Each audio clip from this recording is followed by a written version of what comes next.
Well, hello there. This is Chinedu, nurse practitioner, health and wellness coach. Just wanted to talk to you for a second, giving you some tips on how you and your kids, actually your kids, can have a successful back to school year. I do have to say, going back to school caught me unawares, as I am usually more prepared, but however, this time I found myself going to buy school supplies the night before. Not good. So anyway, I'm going to just give you about 6 tips that is going to help you and me be more successful this school year with our kids. Number one thing that we have to do with our kids is good nutrition. Giving them good nutrition is essential, especially the first meal of the day, breakfast, because sets the pace for the rest of our day. And let me say that that meal needs to be healthy. It should not have a lot of sugar. Contrary to popular belief, orange juice is full of sugar. It's not going to give them great nutrition, because fruit juices just have a lot of sugar. So you want to give them a healthy meal, some whole wheat, whole grain cereal, fruits like banana, apples cut up, things like that, oatmeal, that are going to kind of help them endure, sustain their energy. So the natural fruit is better than the fruit juices, So try to give your kids a healthy breakfast so that they can have the energy to sustain them and a mental clarity to help them with their academics as they are in school. Okay? Of course, getting enough sleep, all of those things are just as important.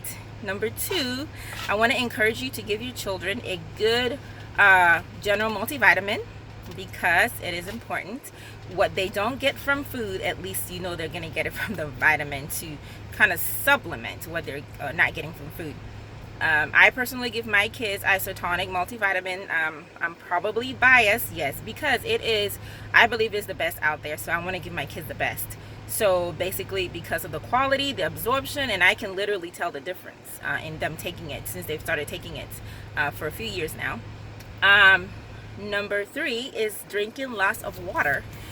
And myself, like any other moms, we have to make our kids drink water. Of course, we have to set the example first, and then we have to make sure that our kids are getting enough water, because they tend not to get enough water throughout the day. And that is very, very important, especially during the summertime.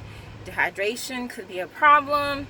That 1 bottle a day is not sufficient. So just encourage them to drink lots of water, 8 to 10 glasses a day. Carry a water bottle if your school allows them to do that. Okay, drinking lots of water is important. And making sure, number 4 is making sure that they go get a physical. Typically, once a year, we take our children to their primary physician to get an annual physical. So hopefully your kids have done that. If they have not, try to make an appointment for them to do that. And then also, sports is coming up, so they're going to need a sports physical. Most schools will require that depending on the sports. So make sure that they get that.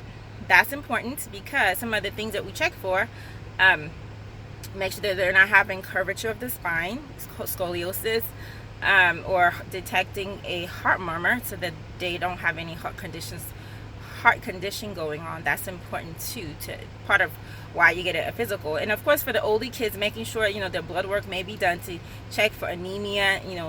All of that is important. So making sure that they have their annual doctor checkup, or at least get a sports physical if they're playing sports. Okay, tip number 5 is getting engaged, being engaged. That's very, very critical for a successful year for your kids.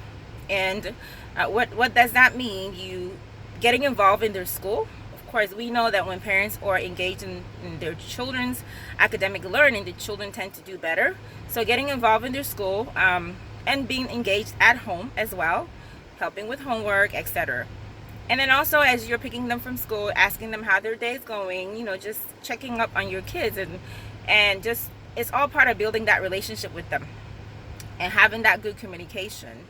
So that's important, just staying engaged with your kids. And then finally is make time for play. Yes, that's important. One thing that has happened to me this year is that we're coming home a little earlier from school, so we're having more time, which is great in the evening for playtime. Is so important for kids. I don't think they get enough playtime at school, so that's important for their health and well-being.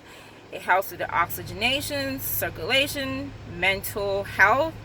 Play, exercise is crucial which brings me to another topic, to limit their digital time. That does not help them that much. Yes, I know that they have to use devices for learning, and of course that's okay, but when we can control them, let's limit that, because we want to develop the part of their brain that is the language area, to help their thinking process, their reading process. So those are the things. So try to decrease the flashy digital device area of the brain by decreasing the exposure of their constantly being on digital devices. So that's another tip that will help all of us with our kids to do better this year. So on my sixth tip, I am going to be doing the same. So I want you to join me to do the same with your kids. Okay? Leave any comments that you may have below. Until next time, stay healthy and have a great school year. All right, bye-bye.